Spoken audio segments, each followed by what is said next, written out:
예, 안녕하세요. 예,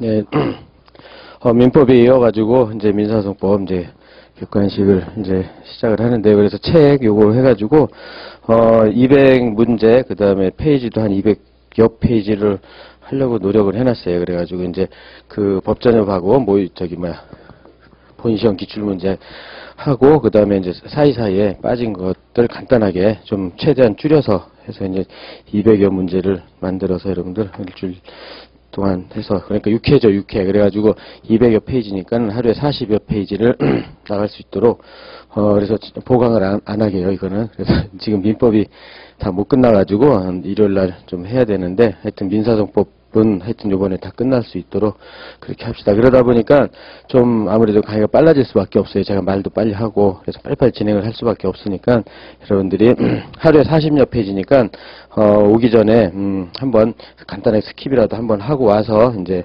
자기가 이제 풀어보고 와서 한번 확인하는 정도로 해가지고 객관식 민사소송법 객관식은 이 정도 하면 되겠다, 이렇게 했던 감을 느끼고, 그걸 목적으로 해서, 한번 정리를 해보도록 합시다. 이렇게 해가지고, 이 기회에, 그러니까 하여튼 지금 주과목 나가는 거, 지금 뭐 헌법, 형사소송법 쭉 나가니까 여러분들 그 주과목 소홀히 하지 말고, 이걸 하면서 시간 하여튼 할애해서 조금이라도, 민사소송법 마인드를 계속 좀 이렇게 확인하고, 모르는 거 있으면, 이제 빠진 거 있으면 보충하고, 계속 확인하고 하는 거 시간을 조금이라도 좀 가질 수 있도록요. 저희 공부한 기본서에다가요. 예, 그렇게 해서 정리할 수 있도록 합시다. 그러면 거기서 이제 그렇다면은, 진도를 나가도록 합시다. 그래서 저기 2페이지 1번부터요. 그래서 이제 그거는 이제 간단하게 이런 다른 제도와 구별을 위해서 간단하게 문제를 집어넣어놨으니까 한번 확인만 해보세요. 그래서 민사소송 특징에 관해 설명 중 틀린 것은 다툼이 있으면 판례가 한다. 1번 민사소송과 같은 소송물을 판결의 목적으로 하는 형사판결을 먼저 제기하여 확정됐다. 라면 형사법원의 종구판결로 제기된 민사소송 권리보호 자격이 없어 각하되고 판결문이 멸실되거나 시효 중단을 목적으로 하는 예외적인 경우에 제소가 허용된다.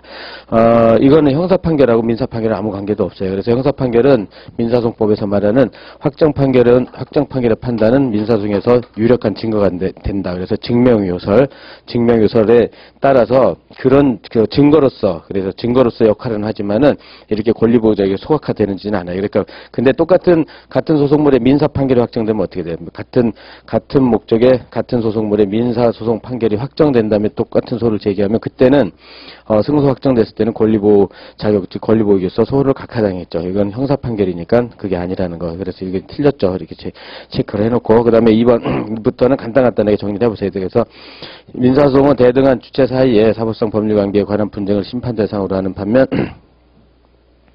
그러니까 민사소송, 그렇죠. 사법상 법률관계에 대한 분쟁 심판 대상, 그 다음에 행정소송 중 특히 항고소송, 그 다음에 행정처분 취소소송이죠. 행정청이 위법한 처분을 취소 변경하거나 그 효력을 유무 부존부역을 확인하거나 행정청의 부작위가 위법하다는 것을 확인함으로써 국민의 권리 이익 침해를 구제하고 공법상 권리관계 또는 법 적용에 관한 다툼을 적정 해결을 목적으로 하는 점. 말 그대로 맞죠. 그죠? 민사소송과 구별된다. 이렇게 해서 간단하게 그냥 한번, 보기만 해도록 하고요. 그다음에 3번. 등록 상표에 대한 등록 무효 신결이 확정되기 전이라고 하더라도 상표 등록이 무효 심판에 의해서 무효로 될 것이 명백한 경우에는 상표권을 기초한 침해 금지 또는 손해배상 등의 청구는 특별한 사정이 없는 한 권리남용에 해당돼 허용되지 아니한다고 봐야 하고, 이것도 맞아요. 이 판례 입장 그대로. 그래서 상표권 침해 수송을 담당하는 법원으로서도 상표권자의 그러한 정보 권리남용에 해당한다는 항변이 있는 경우 그 당부를 심사하기 위한 전제로서 상표 등록 무효 여부에 대한 심리 판단할 수 있다고 할 것이다. 이런 번 서비스 표권도 마찬가지다. 이거는 마찬가지로 한번 판례 그냥 눈도장 한번 찍어놓는다. 그 정도로만 체크를 해두세요.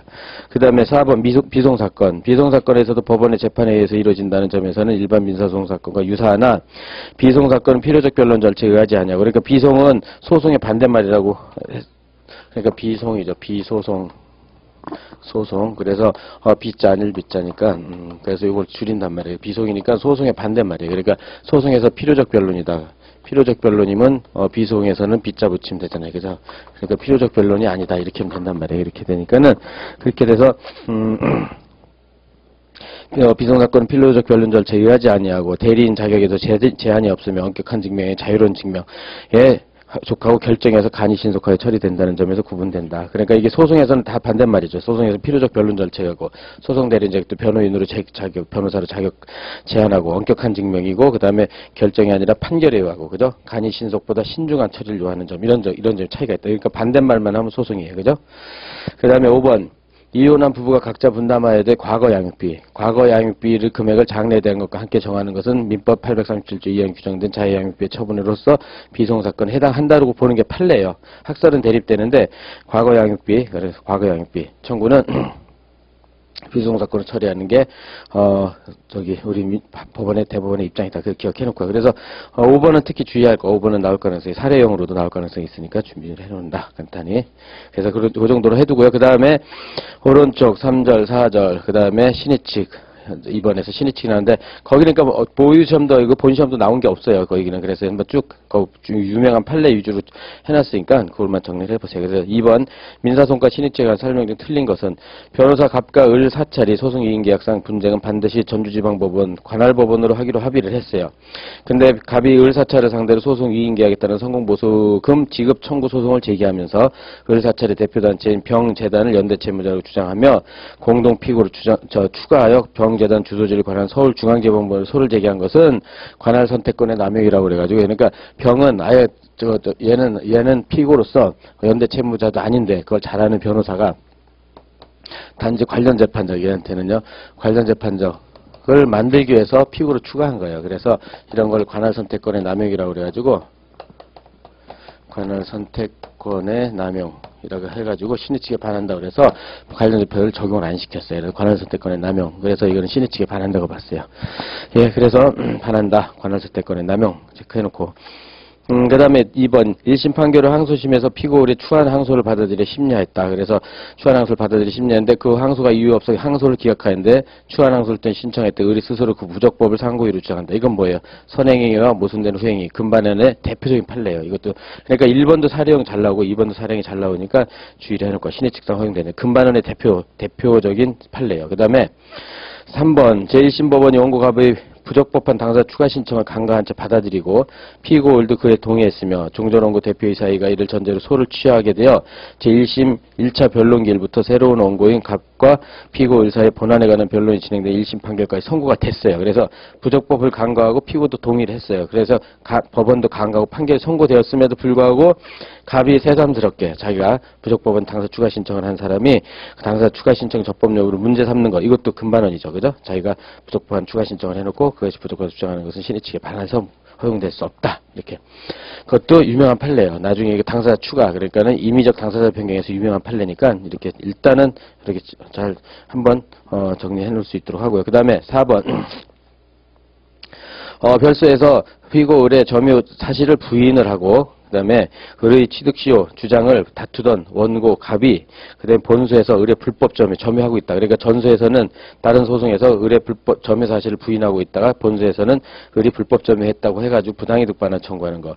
이런 거는 신의칙에 반하여 허용되지 않는다 했는데 판례는요. 요 경우만큼은 신의칙에 반하지 않는다고 봤어요. 허용된다고 봤어요. 그래서 이거는 여러분들이 판례 전문 한번 읽어보고 정리를 해놓을 필요가 있어요. 이건 마치 금반원에 딱 해당되는 것 같잖아요. 그죠? 점유 사실을 부인을 했었는데 후수에서 다시 점유 사실을 주장하잖아요. 그러니까 이거는 신의칙에 반하여 허용되지 않는다. 이렇게 주장을 해놓고 이건 신의칙에 반하지 않는다. 그러니까 이런 것들 함정에 파기 쉬우니까 이렇게 준비해놓고 그 다음에 5번 신의칙이 위반한 소재에는 권리보호자격에서 소각한다. 그러면 권리보호 자격은 어떻게 돼 있어요? 권리보호 자격은 소금 장승신으로 이루어져 있죠. 소금 장승신. 그래서 소구할 수 있는 구체적 권리, 그 다음에 금지 사유가 없을 것, 장애 사유가 없을 것, 승소 확정 판결, 기판력이 저촉되지 않을 것, 신의칙에 반하지 말 것, 이렇게요. 그래서 신의칙은 권리보호 자격의 하나의 내용이에요. 따라 신의칙에 반하면 권리보호 자격이 없어가지고 소액이 없어 소를 각하된단 말이에요. 소액이 없다. 이렇게요. 이렇게 되니까는 여기서 항상 소금장승신 딱 정리해놓고 그래서 그건 맞죠. 그래서 4번이 틀렸어요. 그래서 4번 판례 오늘 가서 저 교과서에도 있으니까 여러분들이 갖고 있는 기본서 웬만하면 이 판례 다 있으니까 준비를 해낸다. 예, 그래서 그 해설 정리해놓고 그 다음에 또 민사소송법, 그 다음에 3번, 이제 민사법규의 해석의 종류니까 이런 것들 한번 정리를 해봅시다. 그러면은, 다음 소송 주체 행위, 갑의 행위와 법원의 판결 중 효력이 없는 것을 모두 골라라. 다툼이 있을 땐 판례가 한다. 이렇게 해가지고 기억 제1심에서 청구를